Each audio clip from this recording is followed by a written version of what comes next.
عظیم ایک نعرے صلوات۔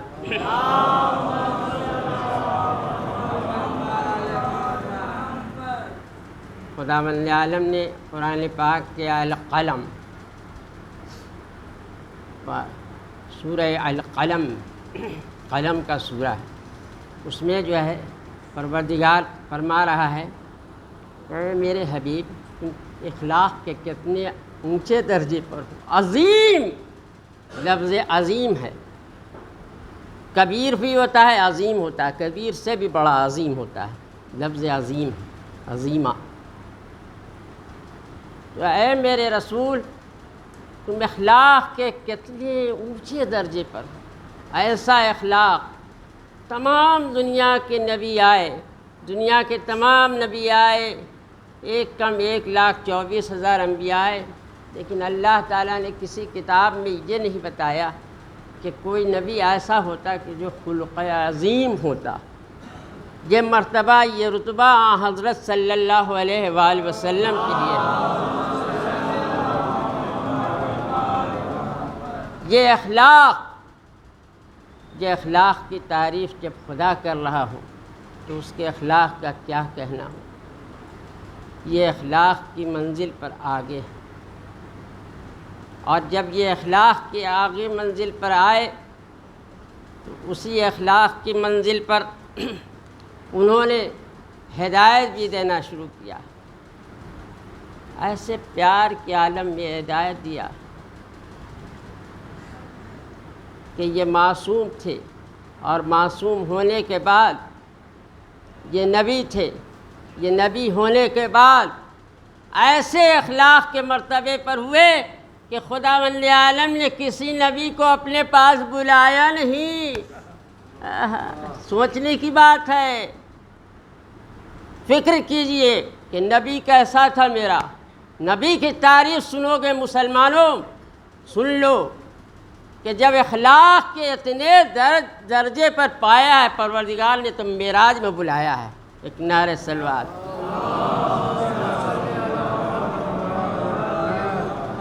اور جب معراج پر بلایا تو کیا منصب ملا؟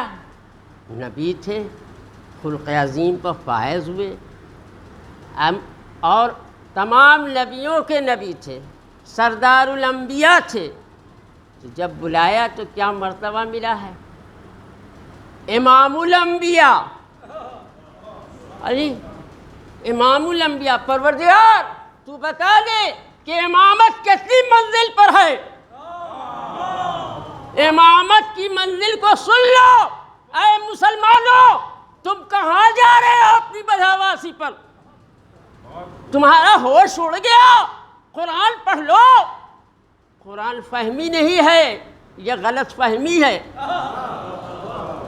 سن لیجئے، قرآن فہمی ہوتی تو غلط فہمی نہ ہوتی۔ ادراک پیدا کرو، شعور پیدا کرو، خردمندی پیدا کرو۔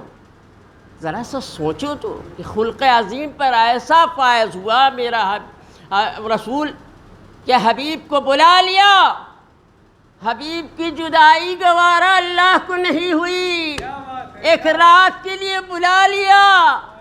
واہ، جب ایک رات کے لیے بلا لیا تو منصب کیا ملا؟ امام الانبیاء ہو گیا، تمام نبیوں کو نماز پڑھایا۔ منزلت ایسی بڑی، اب تم یہ نہ کہو گے کہ امامت اونچی منزل ہے، کہ نبوت اونچی منزل ہے۔ اب یہاں پر فیصلہ ہو گیا۔ آپ نے کہا تھا امامت کے بارے میں، امامت کی منزل کو سمجھانے کے لیے ادراک چاہیے، ہوش و حواس چاہیے، اور سمجھائے آدمی تو قاعدے سے سمجھائے، بے قاعدگی نہیں چلے گی۔ میرے ہاں کوئی منزل نہیں ہے بے قاعدگی کی، سب قاعدے سے ہو رہا ہے، ہر نظام قاعدے سے ہو رہا ہے، جس کا امام اس کا نظام۔ ایک نعرہ صلوات۔ میرا امام موجود ہے، ہم محروم نہیں ہیں، ہم یتیم نہیں ہیں، مسکین نہیں ہیں، کہاں جائیں، کدھر جائیں؟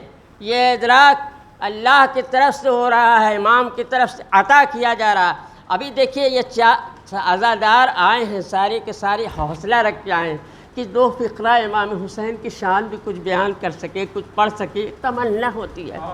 اب یہ تمنا جو لے کے سب آئے ہیں، اپنا اپنا جو ہے عقیدت کا نذرانہ پیش کر رہے ہیں بی بی سیدہ کے در پر۔ سن رہی ہیں وہ جب اب پیش کر رہے ہیں، یہ کیا ہے؟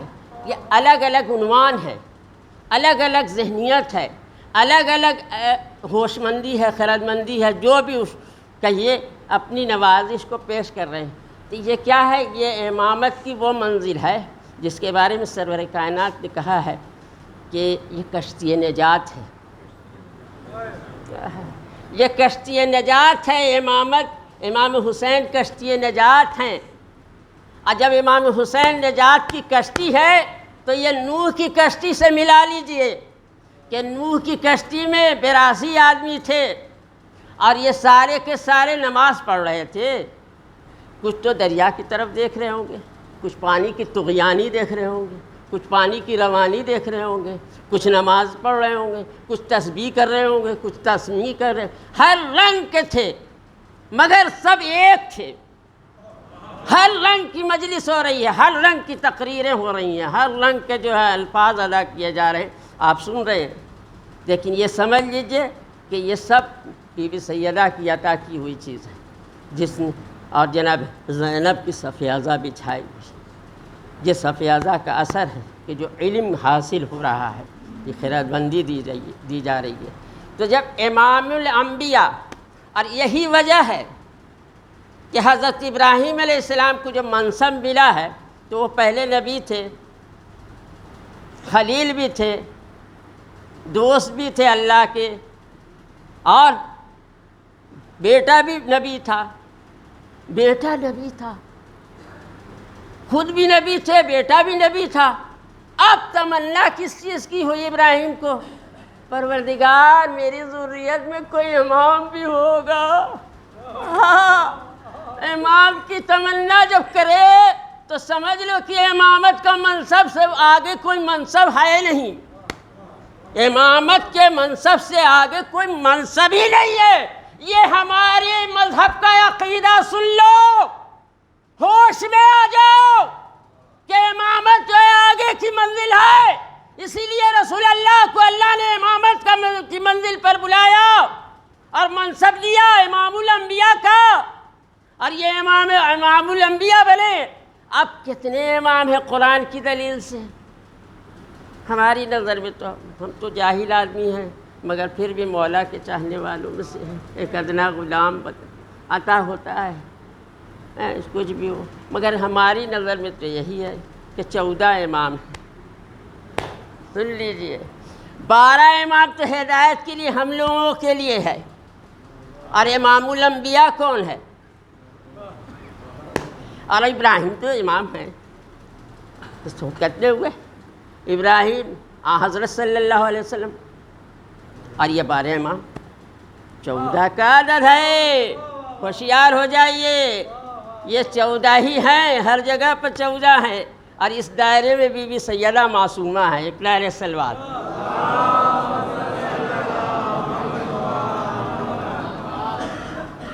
اب ان کے سلسلے میں جو ہے کیا تعظیم ہوگی؟ یہی تو تعظیم سے گڑبڑ کر دیا ابلیس نے۔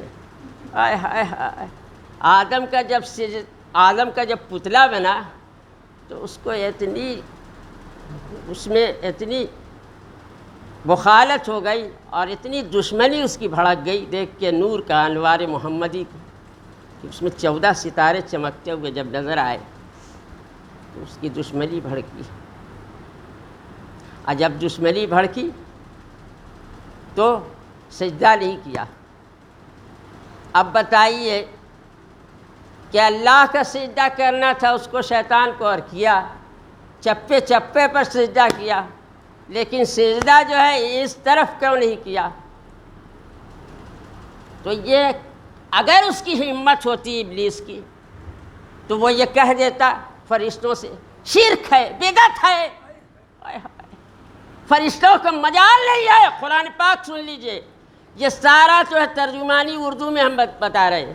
اس نے فرشتوں سے کہہ دیا ہوتا، اگر ہو معلم الملکوت تھا ملائکہ کو پڑھاتا تھا، ایسا ویسا نہیں تھا ابلیس، اس کے باوجود بھی اس کے دماغ میں نہیں آیا کہ جب یہ پتلے کو جو ہے آدم کے پتلے کو جب سجدہ کیا ہے فرشتوں نے، حکم ہوا اللہ کا، سجدہ سب سجدے میں گر گئے، سارے فرشتے گر گئے، تو اس کو فتویٰ دینا چاہیے تھا، مفتی اعظم تھا نا ابلیس، تو اس کو فتویٰ دینا چاہیے، پروردگار یہ شرک ہے، یہ بدعت ہے، یہ بدعت کا فتویٰ کہاں دیا تو نہیں فتویٰ، تو جب دیا نہیں تو فتویٰ تو سجدے کے سلسلے میں کیا معنی ہے؟ اب مولانا طاہر جرالوی صاحب، اب مولانا طالب جوہری صاحب پاکستان کے، انہوں نے یہی کہا کہ سجدہ تعظیمی الگ ہے اور سجدہ الہی الگ ہے، نعرہ صلوات۔ سجدہ تعظیمی، تعظیم بہت ضروری ہے، اگر آپ تعظیم نہیں کیا اور سجدہ اللہ کا کرتے رہ گئے تو کرتے رہیے، جتنا بھی کیجئے کچھ فائدہ نہیں ہے۔ اسی لیے تو ایک صحابی نماز پڑھ رہے تھے مسجد نبوی میں، اور پڑھ رہے تھے، اتنے میں رسول اللہ نے بلایا صحابی کو، پکارا، 3 بار پکارا، نہیں آئے، کہا کہاں تھے تم؟ تھوڑی دیر میں آئے، کہاں تھے؟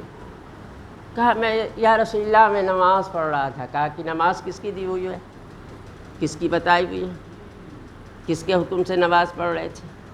اس کا مطلب جس کے حکم سے نماز پڑھ رہے تھے اس کی تعظیم تو کرنا تھی، دوڑ پڑنا تھا۔ یہ تو ہو چکا ہے واقعہ۔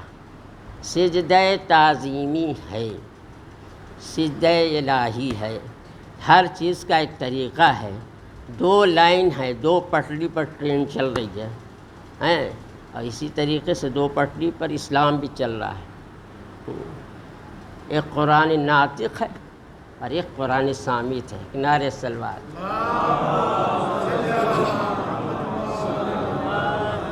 قرآن ناطق بھی ہے، قرآن صامت بھی ہے، لیکن قرآن ناطق تو بولتا ہوا قرآن ہے، قرآن صامت جو سنایا جائے، سب سنے کان سے آیت یتلو علیہم آیاتہ یزکیہم، ذکر کیا جا رہا ہے، آیت کے بارے میں بتایا جا رہا ہے، وہ سنیں گے، نماز پڑھاتے ہیں مولانا، سن رہے ہیں، لیکن جو بول رہا ہو، بولتا قرآن ہو، جو نوک نیزے پر تلاوت کر رہا تھا، وہ قرآن ناطق ہے۔ وہ قرآن ناطق کی ہمسری جو کرے وہ کون کرے؟ یہ منہ مسور کی دال کون کر رہا ہے؟ حیوان ناطق۔ انسان کے بارے میں انسان کے بارے میں کہا گیا یہ حیوان ناطق ہے، اللہ یہ حیوان ناطق۔ اب یہ حیوان ناطق سے یاد آ گیا کہ یہ حیوان ناطق ہیں کون؟ جب امام زین العابدین علیہ السلام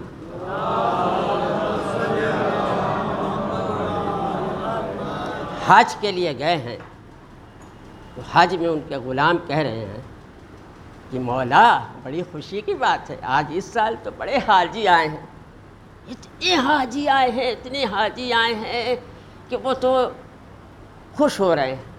مولا اتنے حاجی ہیں، آپ کیوں ایسے خاموش ہیں؟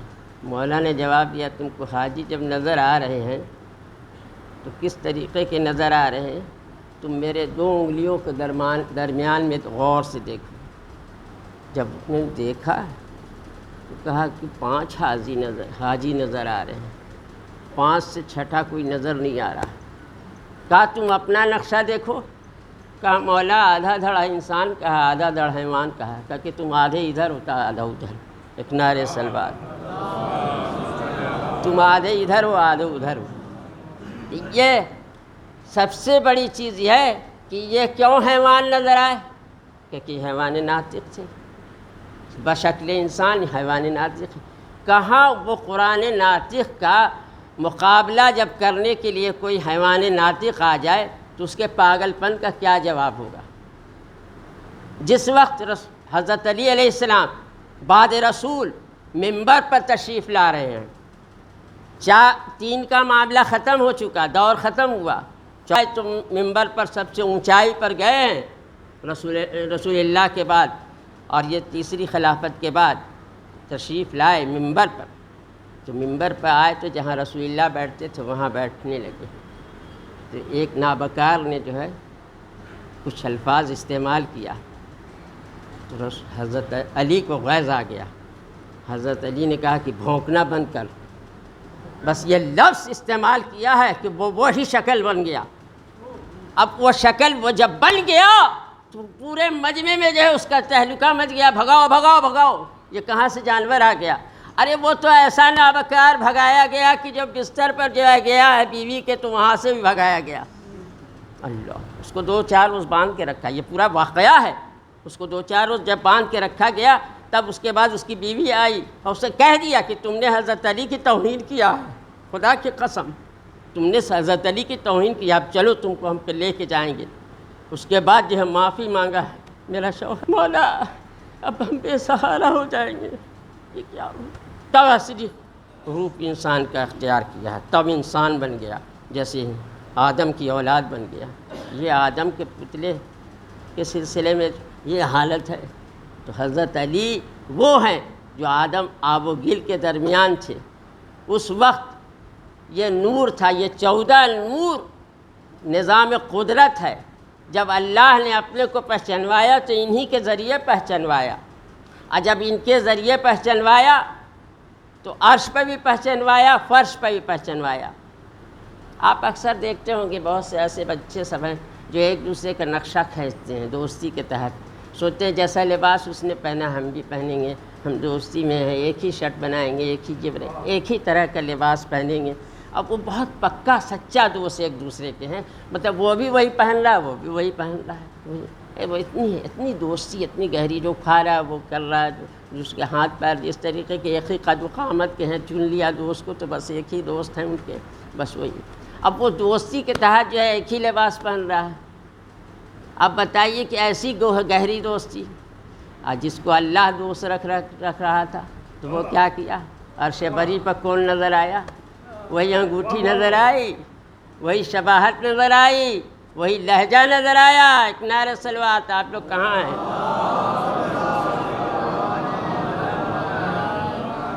تو یہ ساری چیزیں جو ہے اللہ نے انہی کے اوپر رکھی ہے، سارا معاملہ انہی کے اوپر ہے۔ اب ان کا واسطہ دے کے اگر مانگ رہے ہیں تو ملے گا ضرور، کیسے نہیں ملے گا؟ انہی کے وسیلے سے تو دنیا قائم ہے، انہی کے وسیلے سے تو جہان قائم ہے، کیوں نہیں؟ انہی کے وسیلے سے تو دنیا بنائی گئی ہے۔ ایک نعرہ صلوات۔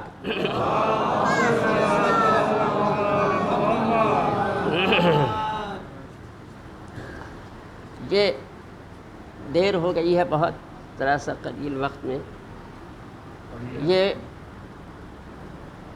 شب 7 ہو گئی، محرم گزر رہا ہے، اور یہ تمنا لے کے آئے تھے ہم، چلے۔ اب اس دوران میں حضرت قاسم کا ذکر ہوتا ہے، مگر وہ قاسم کا ذکر ہوتا ہے کہ جس کے بارے میں جو ہے لوگ کہتے ہیں کہ امام حسین نے جنگ کیا، اگر امام حسن ہوتے تو جنگ نہ کرتے۔ چاہتا ہے کہ جواب ایسا دے کہ لاجواب ہو جائے۔ امام حسین نے جنگ کیا، امام حسن ہوتے تو جنگ نہ ہوتے۔ ارے ہوش کے ناخن لو، اگر حسن حسین کی جگہ پر ہوتے تو جنگ ہوتی، اگر حسن حسین کی جگہ پر حسن ہوتے تو حسین صلح کر لیتے۔ دونوں ایک ہی رنگ کے تھے، دونوں فاطمہ کے پیارے تھے، دونوں نبی کے دلارے تھے، دونوں کا ایک ہی اصول تھا۔ اب یہ سوچ لیجئے کہ اسی لیے تو امام حسن نے اپنے نمائندے کو رکھا تھا اور خط لکھ دیا تھا، تاکہ یہ دنیا نہ سمجھے کہ حسن کا ذہن دوسرا تھا، حسین کا ذہن دوسرا تھا۔ حسن وہی کرتے جو حسین نے کیا تھا۔ یہ ثابت ہو گیا حضرت قاسم کے تعویذ سے، حضرت قاسم کے تعویذ سے۔ مگر جس وقت امام حسین نے وہ تعویذ کو کھول کے پڑھا ہے، حضرت قاسم نے دیا، آپ نے پڑھا تو اس وقت امام حسین کو وہ تصویر نظر آنے لگی جس وقت امام حسن کو زہر کا پیالہ دیا گیا تھا۔ اس وقت کلیجہ جب کٹ کے گرا ہے تو 72 ٹکڑے تھے، امام حسین بھی ذہن میں لا رہے تھے کہ اس وقت 72 ٹکڑے سے میرے بھائی کے، یہاں تو 72 جگر کے لوگ ہیں جو شہادت کے لیے، جامع شہادت کے لیے کھڑے ہیں۔ ارے یہی تو وہ لوگ ہیں جو 72 کی گنتی میں ہیں۔ میرے یہاں 72 ہے اور بھائی کا 72 کلیجہ، تو ٹکڑا ٹکڑا ہوا تو 72 ٹکڑے میں آئے۔ 72 سے 73 نہیں تھا، 72 ٹکڑا تھا۔ یہ جناب زینب کا جگرہ تھا جو یہ بھائی کو دیکھ کر کے چیخ مارا، بھیا یہ آپ کو اس طریقے سے زہر دیا۔ حضرت علی اس زمانے میں شباب کا عالم تھا، جناب ابو الفضل عباس علمبردار، دیکھا بھائی کا جگر بےتاب ہو گئے، بدلہ لینا چاہا۔ امام حسین نے خاموش کر دیا، امام حسین نے خاموش کر دیا، اس وقت بدلہ نہیں لینا۔ لیکن کیسے خاموش ہوئے جناب ابو الفضل عباس، اور کیسے صبر کیا امام حسین نے، کہ جس وقت لے کے نانا کے روضے کی طرف جا رہے ہیں امام حسن کی لاش کو، اور جب امام حسن کی لاش جا رہی ہے روضے پر نانا کے دفن کرنے کے لیے، اللہ اکبر، نانا کے روضے پر دفن نہیں کرنے دیا گیا، تیروں کی بارش ہوئی۔ یا امام حسن، آپ کے لاش پر جب تیروں کی بارش ہوئی تھی تو کفن لال ہو گیا۔ یہ لال کفن دیکھ کے کیسے برداشت کیا ہوگا امام حسین نے اور جناب عباس علمبردار نے؟ اللہ اللہ، یہی تصویر تو خط دیکھ کر کے سما گئی، امام حسین کے ذہن میں آ گئی، اور امام یاد کر کے زار و قطار رو رہے تھے بھائی کو۔ یہ نقشہ آ گیا بھائی کا کہ بھائی کی لاش کی کس طریقے سے جو ہے بے حرمتی کی جا رہی تھی اور کس طرح اذیت دی جا رہی تھی۔ یہ جناب عباس نے اس وقت صبر کیا، لیکن اس وقت اب جناب عباس علمبردار بھی صبر کر رہے ہیں اس منزل پر کہ جناب قاسم کو گھوڑے پر سوار کر رہے ہیں، گھوڑے پر سوار کر رہے ہیں، کس جگر سے سوار کر رہے ہیں۔ آپ سوچتے ہوں گے کہ حضرت قاسم کی شادی امام حسین علیہ السلام کی بیٹی سے کیوں ہوئی؟ اکثر یہ سوال آتا ہے، اس کا جواب ایسا نہیں دیا جاتا جس سے تشفی ہو سکے۔ یہ تشفی جو ہے وہاب قلبی سے آپ کو سمجھ میں آ جائے گی کہ جب آپ کے مولا کے چاہنے والے جانثار میں وہاب قلبی ایک دن کے دولہا بن کے آئے اور وہ شہادت کا درجہ پائے، تو امام حسین علیہ السلام کے یہاں ایسے رتبے میں نہ ہوں، یہ ممکن نہیں۔ اب سن لیجئے، یہاں ہر ناممکن ممکن ہو گیا۔ جو بھی امام حسین سے زیادہ افضلیت نہیں کسی کو ملی ہے، افضلیت میں گھرانے میں امام حسین کے سب سے زیادہ ہر طرح کی مثال موجود کر دیا ہے۔ اب کوئی یہ نہیں کہے گا کہ بنو ہاشم کے قبیلے میں کوئی نوشہ نہیں گیا، کوئی نوشہ نہیں گیا، ارے ایک رات کا وہ دولہا تھا، یہ تو بس ایک صبح ہوتے ہوتے یہ دولہے کے اوپر کیا ہوا، وقت عصر شہادت کا درجہ پایا۔ یہ امام حسین وقت رخصت، ایک تو جو ہے آپ نے گریبان کو چاک کر دیا امام حضرت قاسم کے، اب پیراہن لا کے پہنایا ہے قبا، تو سبز قبا پہنایا ہے۔ روایت میں ہے کہ حضرت قاسم کو سبز قبا پہنایا۔ لوگوں نے پوچھا کہ دریافت کیا، علماء سے نے بھی اس کا جواب دیا کہ اس زمانے میں عرب کے قبیلے میں جب نوشے سے جنگ ہوتی تھی اور گھر کا کوئی داماد اگر جنگ کرنے جاتا تھا تو اس کا لباس سبز ہوتا تھا، اور جب سبز لباس میں دولہے کو دیکھ کے ہائے مسلمانوں نے تیروں کی بارش شروع کر دیا۔ کیسے اشقیا تھے کہ کم سے کم کسی غیر کے بھی جو ہے داماد کا احترام کیا جاتا ہے۔ ارے وہ عرب کی سرزمین، ارے کیسے سنگ دل تھے لوگ کہ برچھیوں والے بھالے والے سب کے سب حلقے میں گھیر لیا۔ ارے شہزادہ جب شہید ہوا تو کہا چچا مدد کو آئیے. اللہ اللہ. روایت میں ہے کہ ایسی لاشی کو ایسا پامال کیا گیا کہ جس وقت خیمے میں کوہرام مچا تو بیویوں نے دیکھا کہ سبوں کی لاش آئی ہے لیکن حضرت قاسم کی لاش ایک گٹھری میں آئی ہے. اللہ اللہ. اس ماں کا جگر کیا ہوا ہوگا. وہ قاسمہ و سمرہ و خوالا کی بکا کی آواز بلند ہوئی. الا لعنت اللہ علی القوم الظالمین. الا لعنت اللہ علی اجمعین.